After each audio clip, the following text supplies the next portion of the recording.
भाडे द्या पण सुविधा मागू नका असाच अनुभव सध्या वरोरा तालुका क्रीडा संकुलातील समर कॅम्पसाठी सराव करणाऱ्या कबड्डी खेळाडूंना येतोय।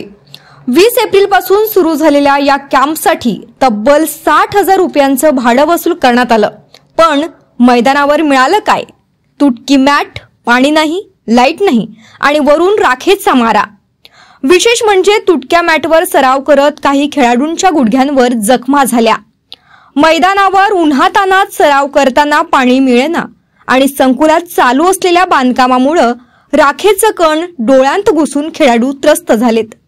या सगळ्या पार्श्वभूमीवर लोक विचारू लागलेत, ही सुविधा आहे की शिक्षा?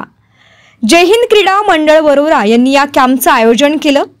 खेळाडूंनी स्वतःहून हा कॅम्प भरवला आणि सरकारच्या मदतीऐवजी त्यांच्यावर आर्थिक ओझं टाकण्यात आलं।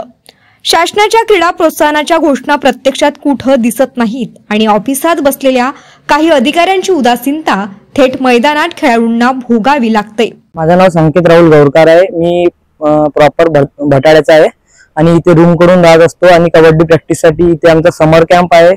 पण समर कॅम्प करिता आम्हाला सतत त्रास देण्यात येत आहे क्रीडा संकुल कडून।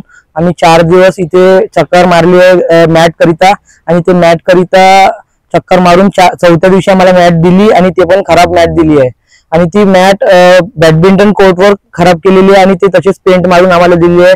पूर्ण चोपडी नाही, मुलांना इंजुरी होऊ शकते याच्यामुळे।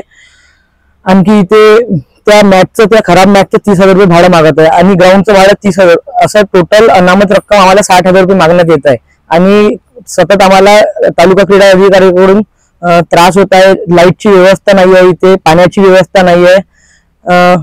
आणखी लाईट म्हटलं तर त्यांनी म्हणतात की आधी ग्राउंडचं आणि मॅचचं भाडं द्यावा, पण इथं 60,000 रुपये भाडं म्हणजे आमच्याकडे 60 मुलं आहे आणि 60 मुलं सगळे मुलं गरीब घरचे आहेत आणि 60,000 रुपये भाडं म्हणजे प्रत्येक विद्यार्थी 1,000 रुपये देणार, त्यांनी राहणार खाणार यांचा खर्च कुठून करणार? याची तक्रार आम्ही सध्या तरी कुठे केली नाही आहे आणि त्या तालुका क्रीडा अधिकारी ज्या मॅडम आहेत आम्ही त्यांना सांगितलं आहे, तरी त्यांनी आम्हाला नेहमी तुम्ही ग्राउंड भाडं आणि मॅचचं भाडं द्या असंच म्हणत आहे। खेळाडूंनी आता सुविधा द्या किंवा भाडं माफ करा असा थेट सवाल उपस्थित केला आहे। या प्रकरणात लोकप्रतिनिधी आणि वरिष्ठ अधिकारी तात्काळ लक्ष घालावं अशी मागणी जोर धरते आहे।